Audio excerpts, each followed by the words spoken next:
Coming up next on the Jeff Crilley Show, you're going to meet the great Betsy Allen Manning. She's an internationally best-selling author, keynote speaker. She's my friend, and she's going to teach us all how to commit in 2026.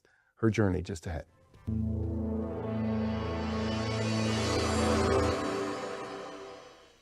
Many are predicting that the worst is yet to come, which is unfortunate, said one person here. Until now, they've enjoyed the reputation of being the nation's icebox. Watched a burglar in his home this morning by webcam. As a journalist of over 25 years, stories are what make my world turn. Reporting live from the Dallas newsroom tonight, Jeff Crilley, Fox 4 News. But in 2008, I took the jump from my familiar life and started a PR firm from my home. We're talking about anyone with a camcorder like the one I'm using becomes a television network. We started slowly growing the company, and we now have over 100 clients, and we've branched into the world of live digital broadcasting. I now own 8 different TV studios and have a huge team, and the stories that I now get to share are sometimes the most important of my life. Life has a funny way of coming around full circle. This is the Jeff Crilley Show. Well, I love January because we all make these resolutions to be better at something, whether it's losing weight, meeting your financial goals. But for leaders in America, they're committing to be a better leader. And sometimes you need to bring in a coach like my next guest. Betsy Allen Manning is in the studio. She's the owner and CEO of Destination Workplace. Thanks for coming on the show. Thank you for having me back again, Jeff. I love being here with you. Well, what a great way to start out the new year. And let's talk about commit, because you speak about this a lot from the stage. Commit is an acronym. Yes. And I think the first thing I need to do is just preface it with the fact that when you start a goal for the new year, studies show that 95% of people will give up on their goals within the first 2 weeks of the year or the first 2 weeks of setting them. So this is why we need to commit and go all in. You want to live your best life tomorrow, you have to give your best effort today. And that's what committing is all about. So commit stands for the C, it stands for clarity, getting clear on what your goals are. So you, instead of just saying, I want to lose weight, we're going to say, I want to lose 15 pounds by June 1st. It's going to be a very specific date, very specific number in there. The clearer you are with your goals, the more likely you are to actually hit them. The O stands for obsess. So when you have a new goal, you need new skills in order to reach it. Obsess about what it takes to get to that next level, because the skills that got you to your current level are not the same skills that will get you to that next level. The M stands for manage your time. And this is where it gets really tricky, because we're all poor managers of our time from time to time. But I've heard a saying once that says, if you don't own your agenda, someone else will. So it's time we take ownership of our agenda and protect it, just like we would protecting our home and keeping the doors locked. We need to set boundaries around our time as well. The next M stands for make success habits. There are habits that contribute to our success, and there are habits that contaminate our success. We need to know the difference between the two of them. The I stands for your inner circle.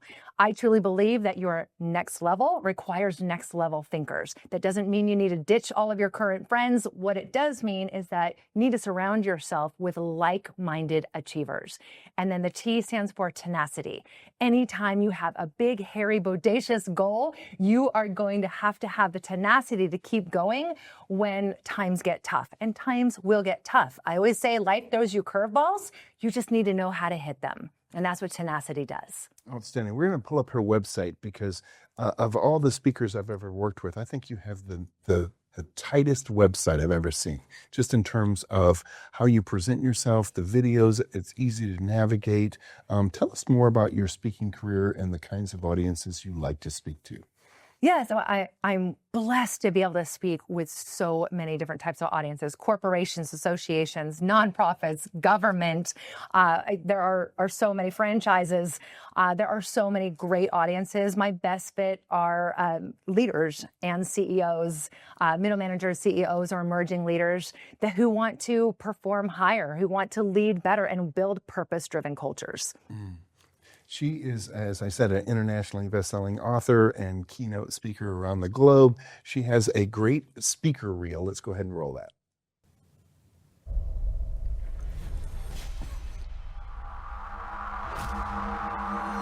Y'all ready for some fun today? Yes or yes?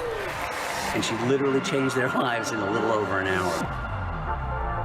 Let me hear somebody say, oh yeah. This was a life-changing presentation for me.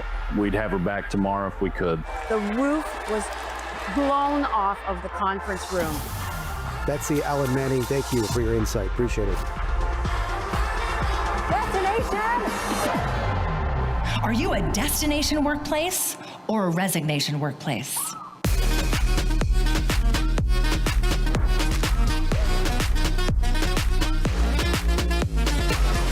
Words don't define your culture. Employee experiences do.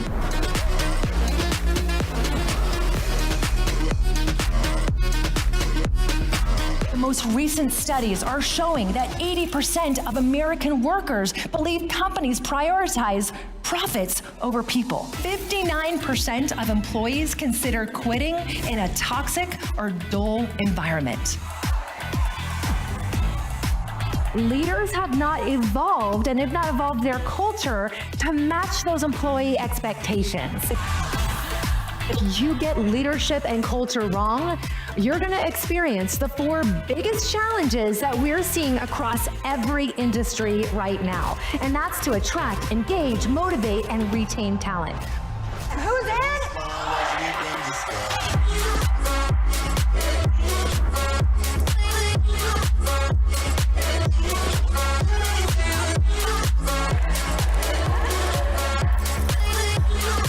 There are 5 employee experiences people said that they need in order to consider you a destination workplace. First, your culture. Culture is not something that you see, it's something that you experience. Second, they need a positive experience with a leadership team. A leader's character is contagious. What are people catching from you? Paycheck leaders will only ever produce paycheck employees. Number 3, they want to experience with growth opportunities. Make sure you're offering ways for them to be developed. Now, 4th is team. We're a family when they walk into work, and that they can depend on the people that are with them. And last but not least, they want to know that the company they work for cares about their well-being. Such strong energy, such great content. It's a chance to transform your workplace from understaffed, disengaged, and ready for resignation into a place of destination. All right, here we go. Ready?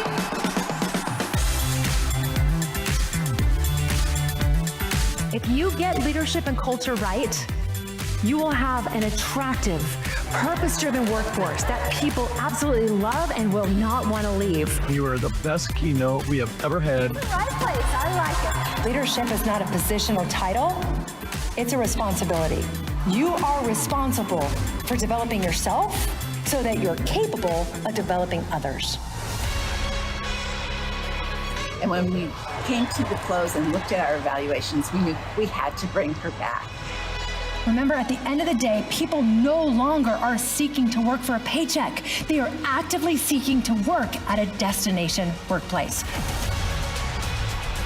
Stop working for the paycheck and start leading like you were born to make a difference. Engaging, enlightening, awesome. I want you to say workplace. Destination! Workplace! Destination! Workplace!